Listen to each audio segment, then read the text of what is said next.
पीर पंचाल के जंगलात में पाए जाने वाली तिब्बी लिहाज से अहम जड़ी बूटियाँ मौसमी तब्दीली के बायस शदीद खतरे से दो चार है।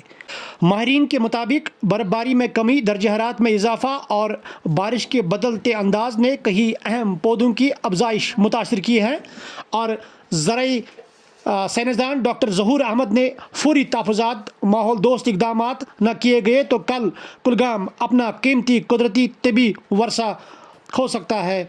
यहाँ पे जो हर्ब्स या मेडिसिनल प्लांट्स पाए जाते थे वो बहुत ज़्यादा थे।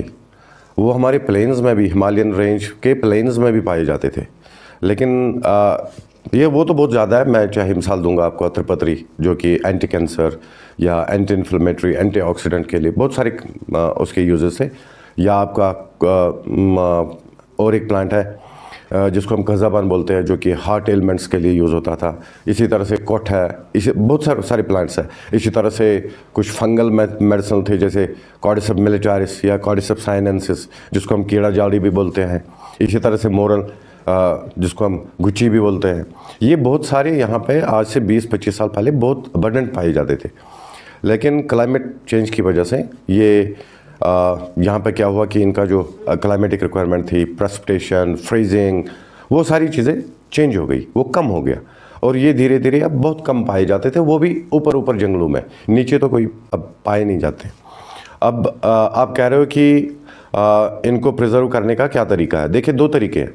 एक तो आपने उनका जो क्लाइमेटिक रिक्वायरमेंट्स है उनको आपने कल्टिवेट करना पड़ेगा इंडोर में क्या करते हो आप? इंडोर में आप उनको, जो भी उनके रिसर्च चल रहा है काफ़ी चीज़ों पे, लेकिन अभी उतना नहीं है।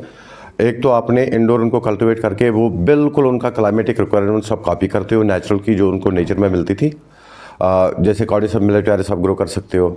इसी तरह से आप ग्रीन हाउसेस बना सकते हो। फिर उनको वो आप प्रॉपर उनका जो इन्वायरमेंटल रिक्वायरमेंट है, टेम्परेचर उनका, बाकी चीज़ें, लाइट उनकी, वो आप कॉपी करके फिर उनको ग्रो कर सकते हो। लेकिन वो काफ़ी महंगा है। वो उसमें जो इनिशियल कॉस्टिंग आ जाती है या इनिशियल सेटअप के लिए जो जितना भी आपको प्राइसिंग आपको चाहिए वो काफ़ी ज़्यादा पड़ती है।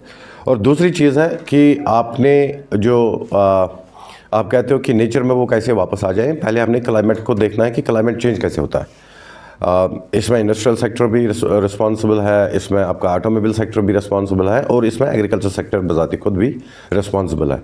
आपने क्या करना है कि आपने पहले जो कन्वेंशनल एग्रीकल्चर से हम कहते हैं, जिसमें आप पेस्टिसाइड का इस्तेमाल करते हो, फर्टिलाइजर्स का इस्तेमाल करते हो, वो आपको धीरे धीरे कम करना पड़ेगा या किसी और फॉर्म में डालना पड़ेगा, ताकि वो कीलेटेड हो, अगर आपको डालना भी पड़े किसी मजबूरी में, ताकि आपकी जो बायोलॉजी जो ख़त्म हो गई है उन चीज़ों से, फर्टिलाइजर्स वगैरह से, वो कम हो जाए।